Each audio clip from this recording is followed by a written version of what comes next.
vamos de una hora sí al texto y vamos a hacer el ejercicio de hoy, lo que vamos a hacer hoy es realmente solo leer y leer y leer textos, porque esa es la única forma de entender el texto filosófico. Bueno, vamos a practicar con este texto. No tiene título. Usualmente los textos que ponen en las pruebas son fragmentos de algo, entonces no suelen tener título, ¿sí? Solo algunos. Y de ahí ya nos quitan una herramienta muy válida, que es la que siempre usamos para entender un poco el tema del texto, que es el título. Entonces vamos a leer y de ahí vamos a hacer una serie de ejercicios. Dice, y ahí sí, mucha concentración. Sabemos de antemano que el desenlace de una tragedia ha de ser precisa y necesariamente trágico. La suerte está echada por adelantada. Por el contrario, hay drama cuando hay peripecia y libertad, cuando no conocemos por adelantado el desenlace, cuando son posibles todavía el sí como el no, cuando podemos ciertamente condenarnos pero también salvarnos. Pues bien, la comprensión de la relación entre la ética y la política, o dicho en otros términos, la realización de la posibilidad de moralización de la política, ha de ser dramática. Comprensión dramática quiere decir afirmación de una compatibilidad ardua, siempre cuestionable, siempre problemática de lo ético y lo político, fundada sobre una tensión de carácter más general, la de la vida moral como de lucha moral, como tarea inacabable y no como instalación de una vez por todas en un estatus de perfección. Ahora bien, si la vida moral y no están repartidos de antemano los destinos, tampoco están los papeles, no están los buenos a un lado y los malos a otro, sino que unos y otros se van haciendo tales, pero sin serlo nunca enteramente, sin coincidir nunca con su bondad o maldad en la peripecia de la vida. Suponer que no hay lucha, drama, tensión entre la moral y la política, o minimizar estos, como acontece en la concepción clásica de la ética política, para la que toda exigencia moral es perfectamente hacedora porque no hay problema, es no querer enfrentarse a la realidad. Es entre la tragedia y el fariseísmo, en el drama de la existencia, donde está la verdad moral y la posibilidad, difícil siempre, de la moralización de la política. ¿Cómo vamos entonces con el texto?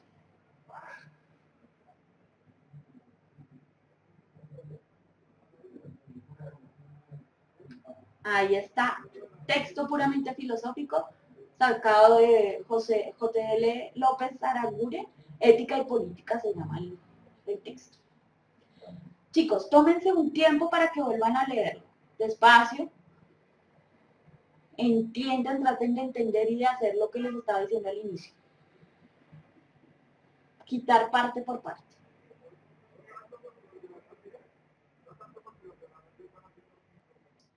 Sabemos de antemano que el desenlace de una tragedia ha de ser precisa y necesariamente trágico. Trágico entre comillas. La suerte está echada por adelantado. Por el contrario, hay drama cuando hay peripecia y libertad, cuando no conocemos por adelantado el desenlace, cuando son posibles todavía el sí como el no, cuando podemos ciertamente condenarnos, pero también salvarnos. Pues bien, la comprensión de la relación entre la ética y la política, o, dicho en otros términos, la realización de la posibilidad de moralización de la política, ha de ser dramática. Comprensión dramática quiere decir afirmación de una compatibilidad ardua, siempre cuestionable, siempre problemática de lo ético y lo político, fundada sobre una tensión de carácter más general, la de la vida moral como de lucha moral, como tarea inacabable y no como instalación, de una vez por todas en su estatus de perfección. Ahora bien, si la vida moral y no están repartidos de antemano los destinos, tampoco están los papeles, no están los buenos a un lado y los malos a otro, sino que unos y otros se van haciendo tales, pero sin serlo nunca enteramente, sin coincidir nunca con su bondad o maldad en la peripecia de la vida. Suponer que no hay lucha, drama, tensión entre lo moral y la política, o minimizar estos, como acontece en la concepción clásica de la ética política, para la que toda exigencia moral es perfectamente hacedora porque no hay problema, es no querer enfrentarse a la realidad. Es entre la tragedia y el fariseísmo, en el drama de la existencia donde está la verdad moral y la posibilidad, difícil siempre, de la moralización de la política. Listo. Después de leer las preguntas, el texto, vamos a ver unas preguntas que yo les voy a hacer. ¿Cuál es entonces el tema del texto? ¿Cuál es el tema de este texto?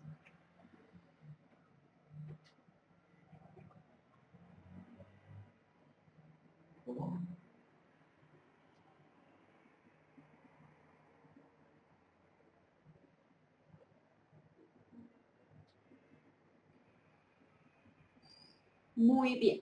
Me han contestado muchos lo que es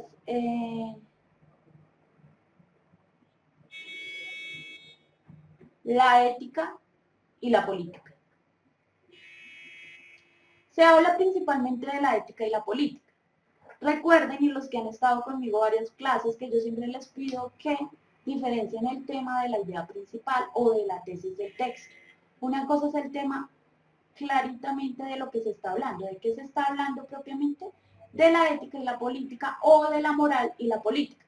¿Por qué puede ser también de la moral? Porque no se diferencia ética y moral en este texto. Si ustedes se dan cuenta, habla de la ética y de la moral como si fueran dos cosas similares. Ética y política, y después habla de la lucha moral, y de hecho el texto se llama ética y política, entonces también hay que tener en cuenta este tipo de información. ¿Listo?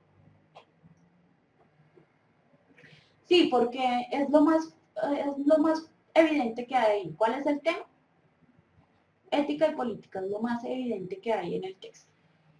¿Sí? Ahora veamos otra pregunta. ¿Qué tipo de estrategias argumentativas o tipos de argumentos se usan en el texto?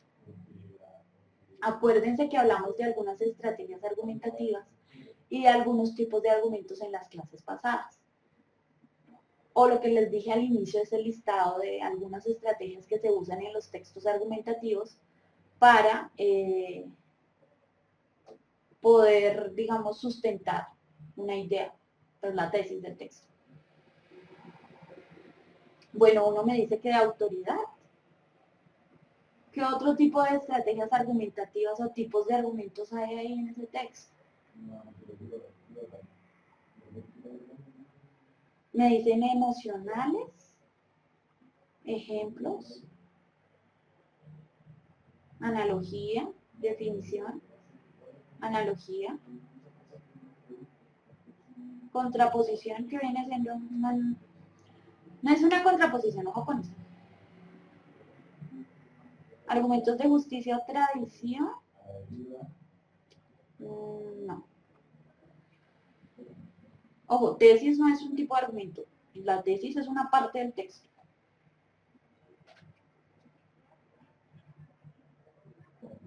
Comparación, bueno, muchos dicen comparación o analogía, que es básicamente lo mismo.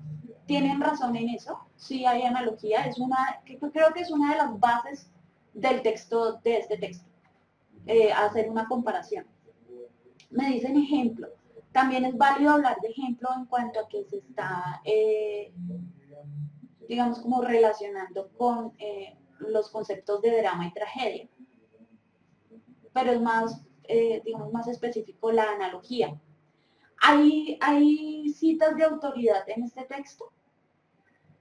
Si ustedes lo leen, no hay ninguna cita de autoridad. Es decir, no está citada ninguna persona, no se habla de nadie que haya hablado de algo. Entonces no hay ninguna cita de autoridad. Lo mismo que no hay ningún argumento emocional, porque no hay nada que me, digamos, que apele a mis sentimientos, que me haga sentir triste o que para que yo haga algo, ¿sí? Puede que, si entiendo el significado del texto, puedo sentirme triste y un poco acongojada, pero no hay ningún tipo de argumento que me haga sentir así, ¿sí? Entonces hay que entender ese tipo de cosas.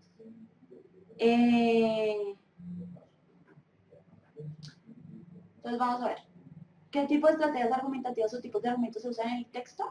Encontramos definición, que así me lo dijeron por ahí, definición porque se definen los conceptos de drama y tragedia, además de una analogía entre el drama y la moral en la política. Este es el tipo de tipos de argumentación que hay ahí, ¿sí? Entonces es muy importante aprender a reconocer esto porque si no nos damos cuenta que hay una definición, no vamos a poder entender el texto. Si no nos damos cuenta que hay una analogía entre una cosa y otra, menos vamos a poder entender el texto. ¿Listo? Vamos a ver entonces cómo se define entonces el drama y la tragedia en el texto.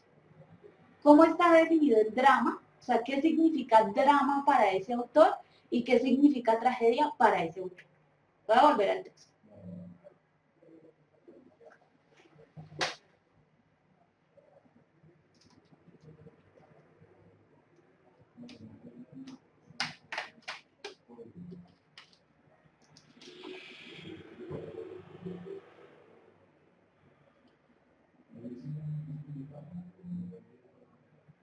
Dicen, drama es lo inseguro, drama es posibilidad, incertidumbre, y trágico, ¿qué es?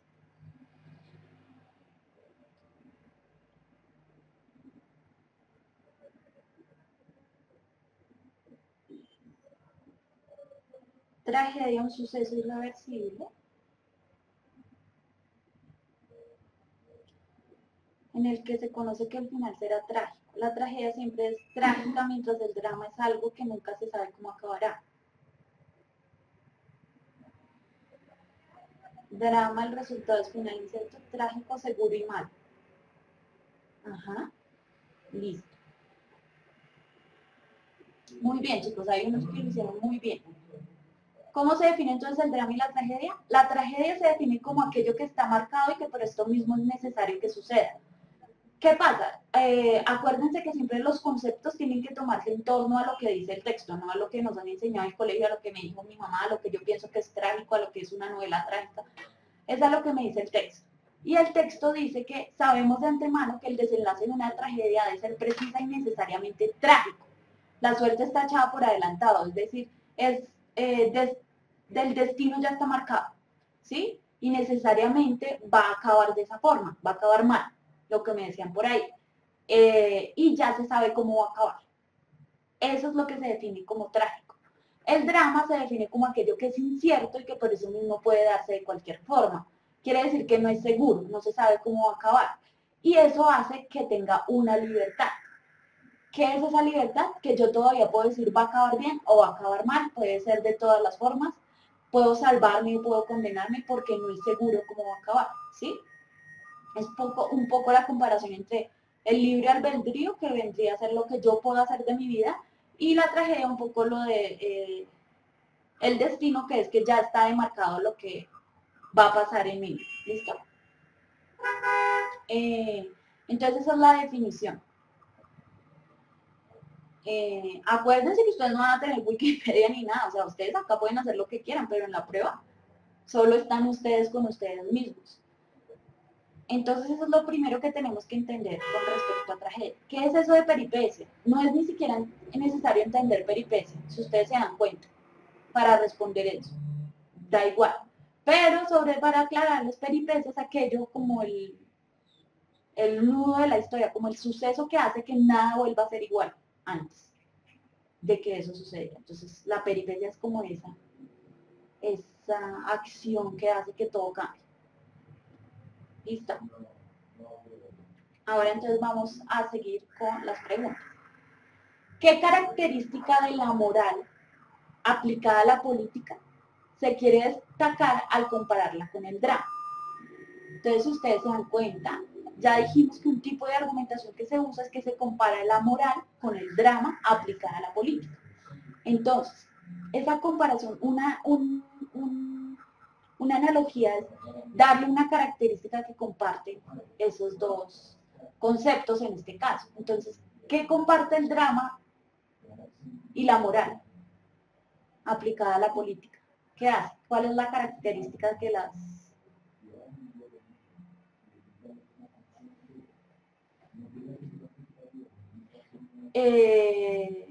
la incertidumbre, es incierta, nunca se sabe cómo acabará. Me perdí.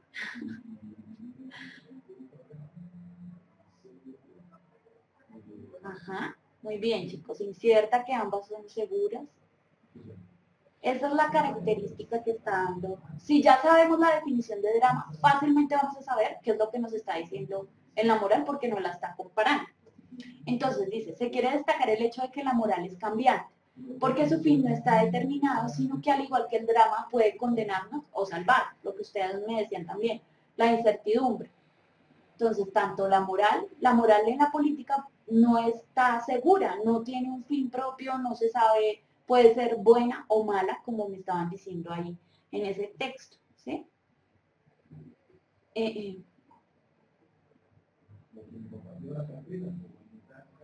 ¿Sí? Entonces yo puedo decidir ser buena o mala de acuerdo a lo que me vaya viniendo en la vida. Ahora, después de ver todo esto, ¿cuál es el propósito del texto? ¿Qué quiere lograr que entendamos ese texto?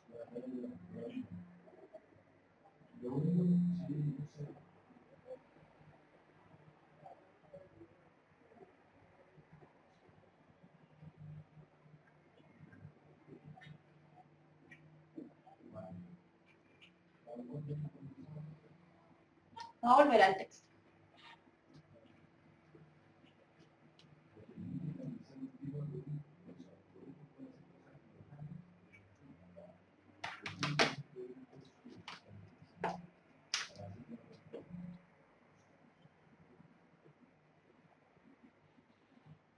¿Que la política necesita de la moral? No.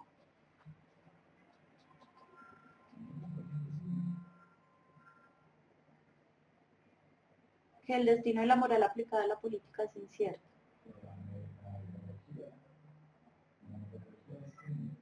Leamos, dice, después de definir todo eso, dice, ahora bien, si la vida y la moral no están repartidos de antemano los destinos, tampoco están los papeles. No están los buenos a un lado y los malos a otro, sino que unos y otros se van haciendo tales, pero sin serlo nunca enteramente, nunca con su bondad o maldad en la peripecia de la vida. Definamos un poco qué quiere decir eso de moral en este texto. Y en la vida un poco en general, ¿la moral de qué se trata? Se trata de unas digamos, como leyes sociales que indican qué es lo bueno y qué es lo malo de actuar ante una situación, ¿sí? ¿Y qué nos está diciendo eso? Claro, la moral al ser como el drama, que uno no sabe cómo puede ser, nos puede poner entre los buenos, entre los malos, dependiendo de lo que nosotros decidamos, ¿sí? Por tanto, suponer que no hay lucha, drama, tensión entre la moral y la política, o minimizarlos, como acontece en la concepción clásica, para la que toda exigencia moral es perfectamente hacedora porque no hay problema, es no querer enfrentarse a la realidad. ¿Qué quiere decir eso? Se supone que antes entonces la moral y la política como que iban unidas de la mano, ¿sí? Porque se creía que la moral estaba definida como que siempre iba a ser lo bueno, ¿sí? Pero la realidad no es esa, la realidad es que es incierta porque puede ser una cosa, puede ser otra. Entonces, entre la tragedia y el fariseísmo, ¿qué es fariseísmo? ¿Qué es ser fariseo? Usted es un fariseo, es judío. Es, que es falso, ¿no? Que es hipócrita, que está diciendo una cosa y está haciendo otra. Es entre esos dos puntos y el drama de la existencia, o sea, es entre ser seguro y ser un mentiroso, en donde está el drama de la vida moral, que es en decidir entre ser bueno y ser malo, y esa es la posibilidad de la moralización de la política. Entonces, en resumidas cuentas, ¿qué nos quiere decir esto?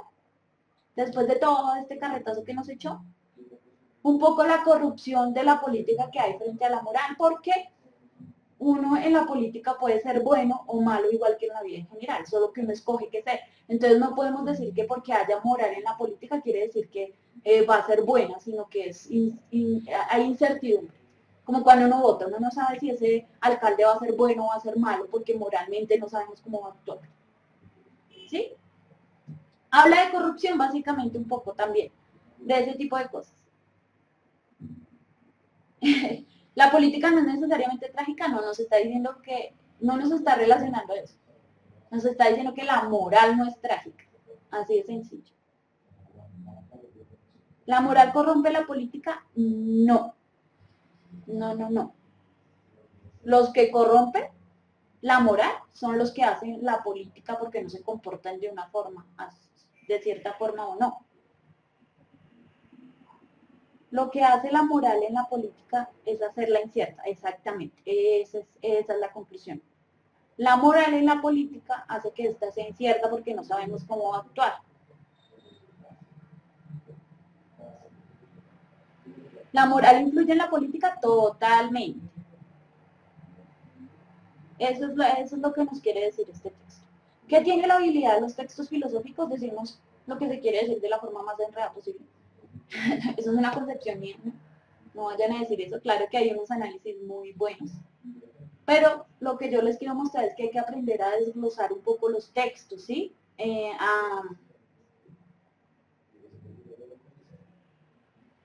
A ir quitando partes y a ir a entender. Siempre tengan en cuenta cuáles son los tipos de argumentación que se usa y cómo se están usando. Si acá no nos damos cuenta que nos están definiendo como drama y que lo están comparando con moral, no sabemos de lo que nos están hablando, ¿sí? Entonces, eso es lo que tenemos que ver. Ojo con dejar de lado lo que nosotros creemos de moral, de política, porque no es lo que usted crea, sino lo que está diciendo el texto. Ahí sí, cruelmente.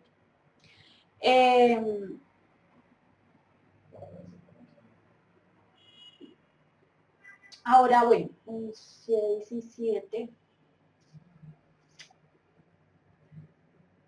¿Tienen alguna pregunta con respecto a este texto que yo pueda responder y no como de dónde viene el mal?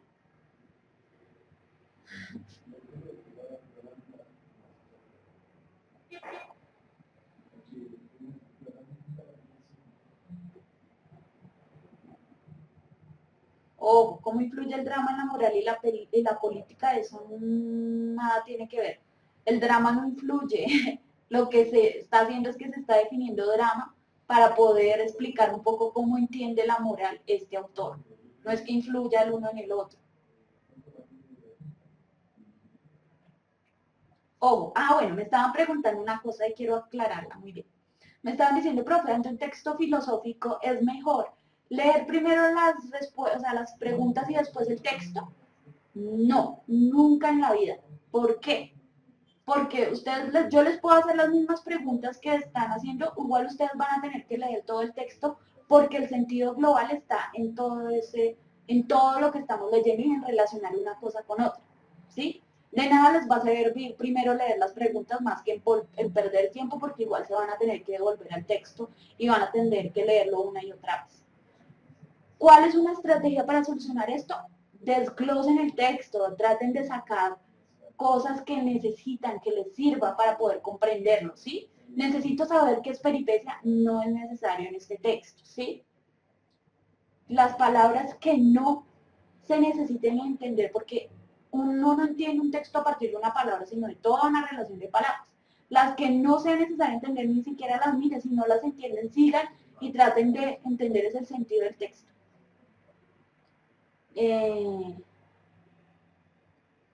No es necesario en filosofía conocer el pensamiento filosófico de un autor, no. Si uno tiene una noción de lo que él más o menos piensa, digamos que puede estar ganando de cierta forma, pero nos van a preguntar siempre con base al texto, no con base al pensamiento ni a la escuela filosófica a la que él pertenece.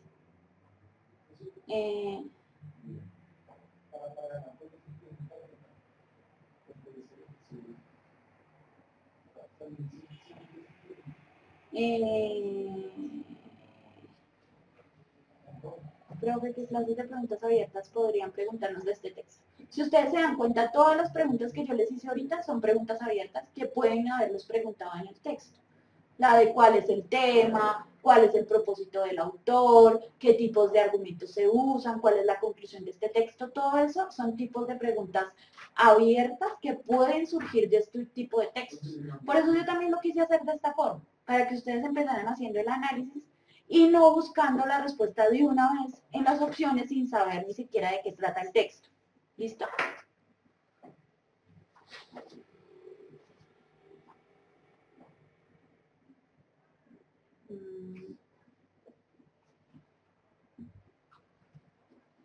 ¿Un discurso escrito aplica como texto filosófico? No, un discurso escrito aplica como texto argumentativo. Son muchas preguntas abiertas, no vamos a tener una clase solo donde les voy a explicar qué son las preguntas abiertas, qué evalúan y cómo se califican para que ustedes tengan claro. Y cuántas aparecen, dónde se responden, todo eso. ¿Listo?